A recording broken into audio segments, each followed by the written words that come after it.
If you've ever had to visit an eye doctor before in your life, chances are you've seen one of these images.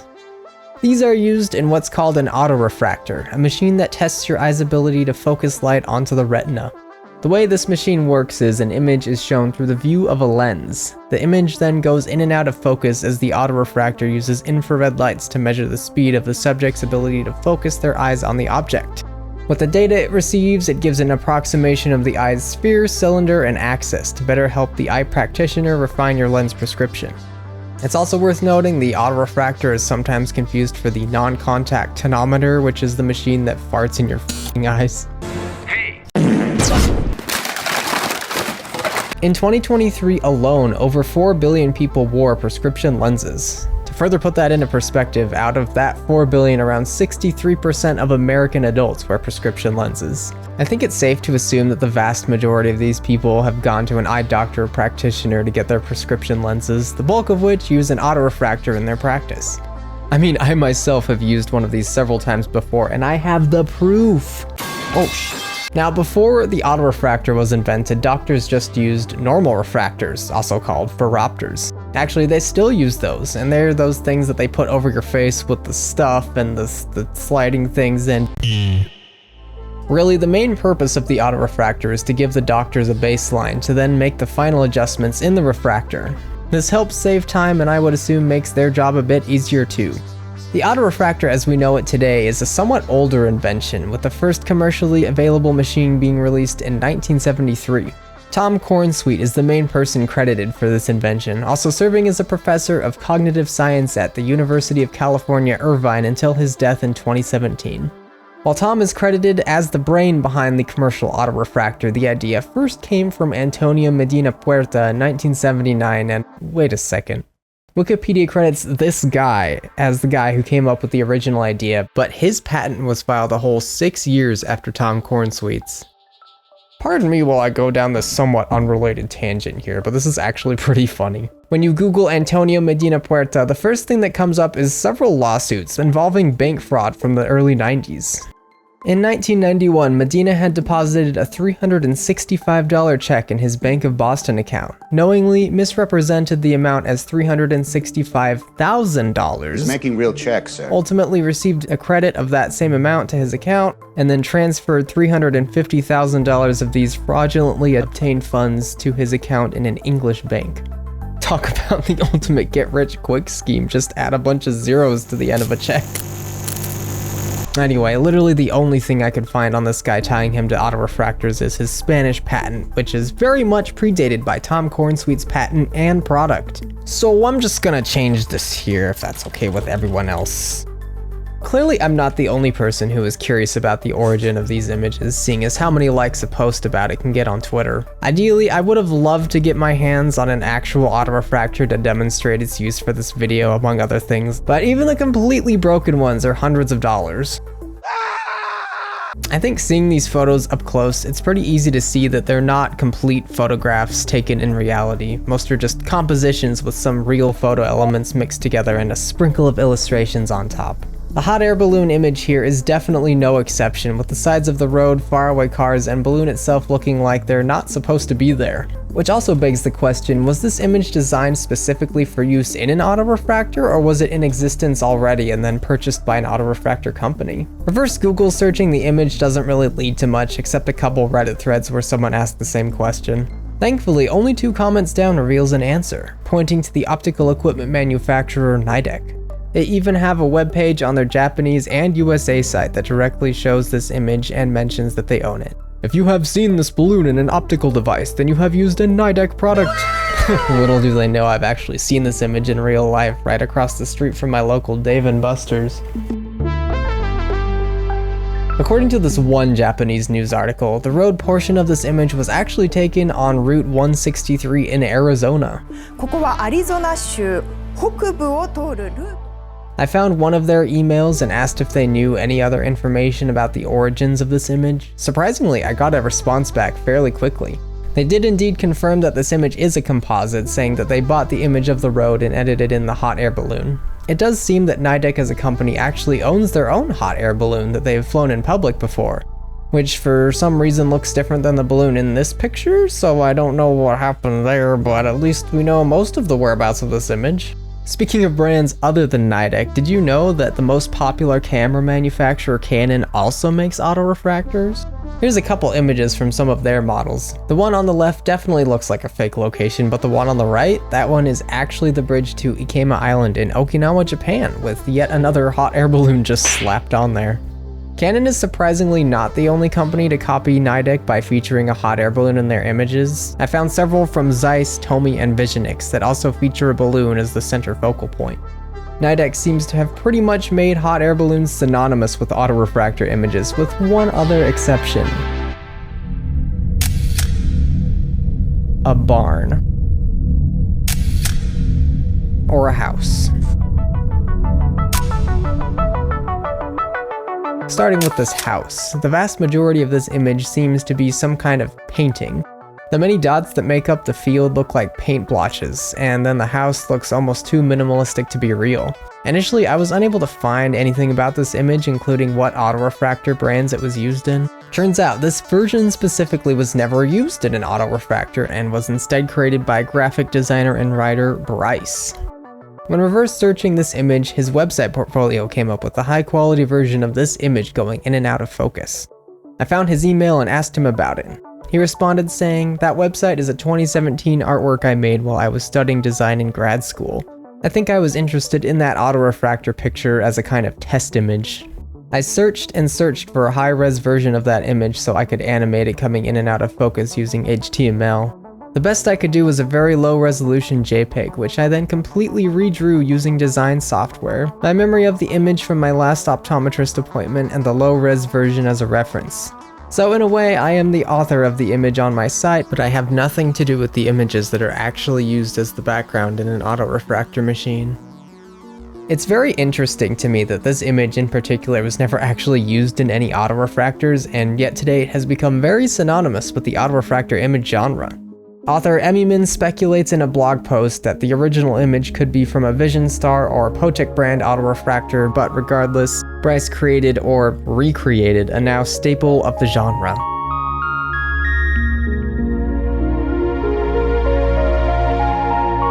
This looks very close to being a completely authentic photograph. In fact, that's exactly what I thought when I first looked at it, but surprisingly there's a lot edited out here. Reverse image searching this will not lead you to much at all, just your liminal space and backrooms posts. So I looked further until I came across this Reddit post from r/liminal space. This is Manchester Farm in Lexington, Kentucky.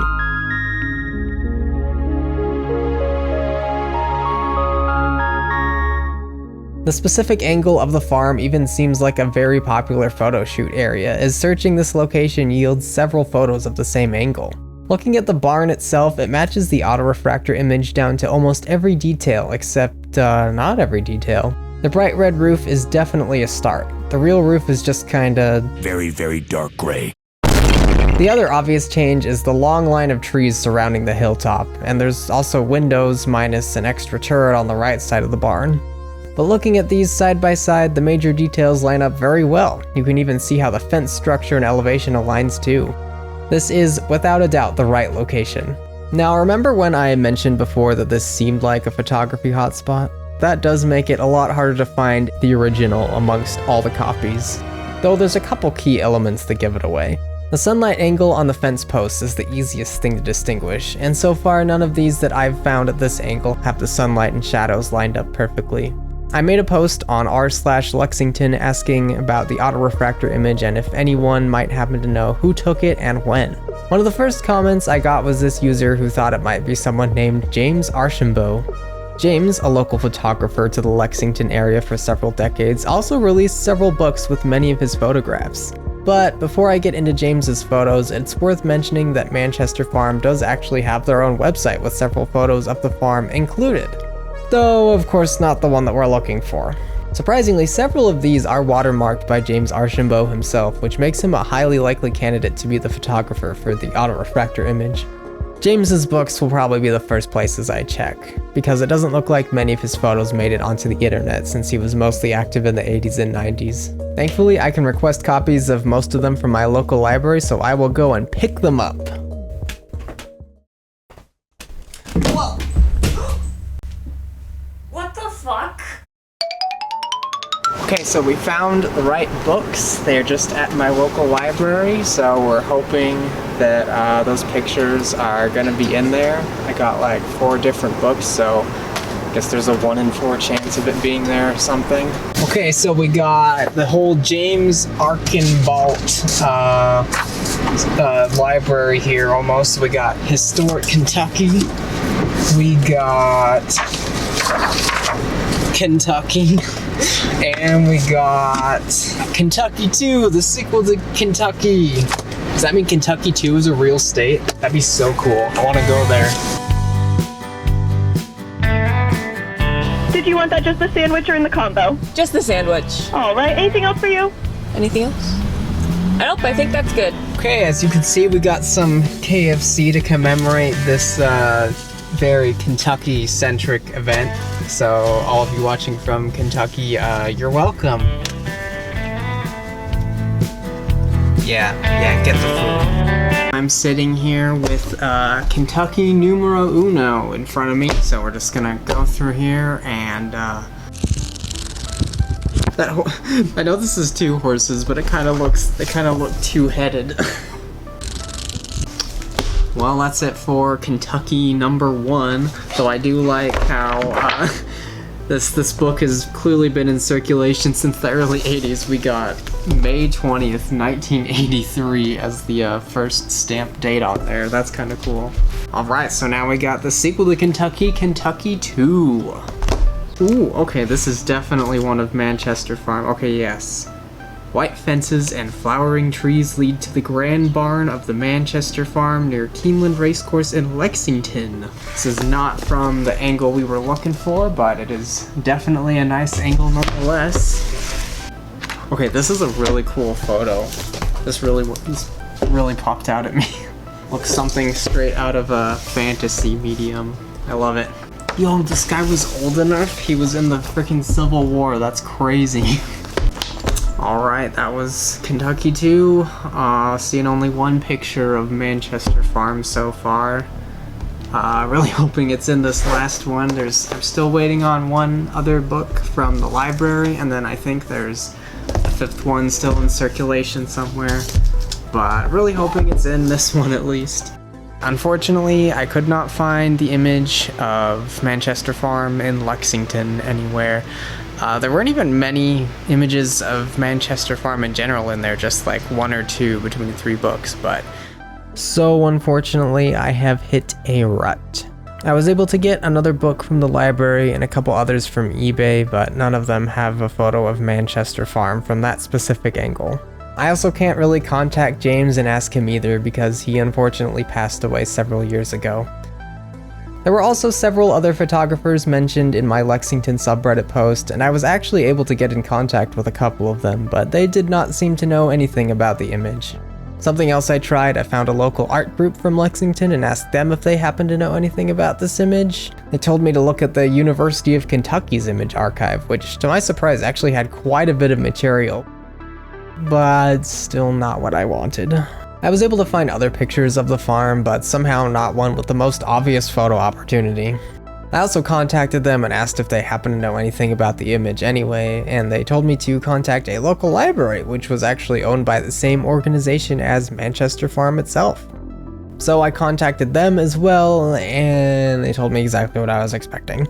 I tried digging deeper across the internet, maybe I missed something. As it turns out, I did. I found a random article from the medical equipment manufacturing company Topcon that mentions they own this image. Oh, that's great. One mystery solved. Downloading the image directly from their website reveals it's titled akayone.jpg, translated to redroof.jpg. I searched the title and metadata of this image on several search engines and archive.org, but that didn't really help. Going back to Topcon, it's a good thing their website has approximately 20 different emails on this one page of their optical equipment branch, so I'll just go through them one by one and copy paste each one of them into the BCC section of an email I'm drafting, and oh hey, it looks like there's at least 2 different contact form submission pages on their Japanese website. So I'll just hit send on every single one of these and wait for a reply. And now we wait.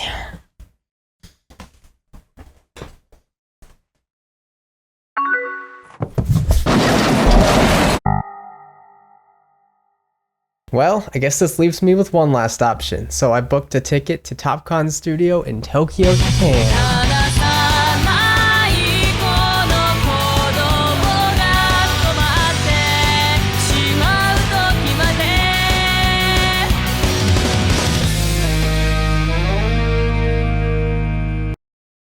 I think it's highly likely that James Archambeault took this photo, mostly because of how many of his photos are on the farm's official website with a similar color palette to the Autorefractor picture, but obviously that's just pure speculation.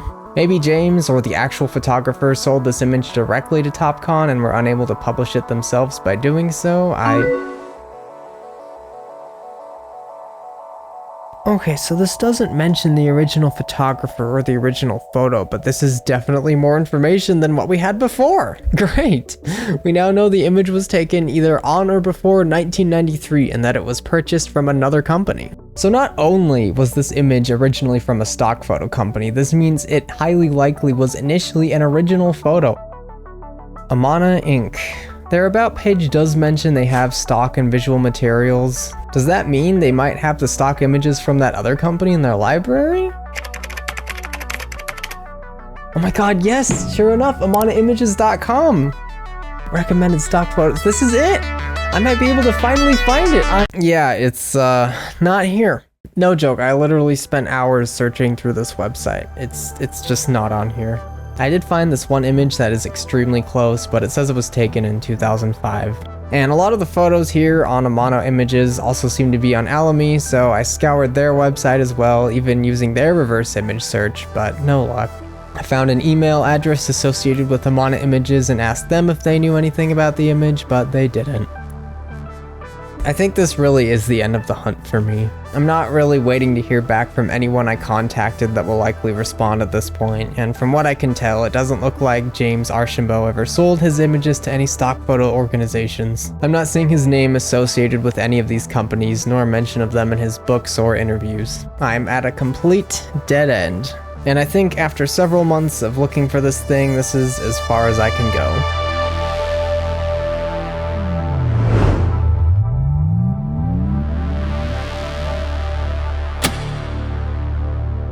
If anyone watching this video has any information about who possibly took this image, or even has the original unedited version, please post about it in the comments or on any applicable forums so we can just find the answer to this thing. But considering how many times this image, as well as other autorefractor images, have been seen around the world, personally, I think it's important to find the creators of said images, as well as potentially solve a new lost media mystery. This should also go without saying, but don't forget to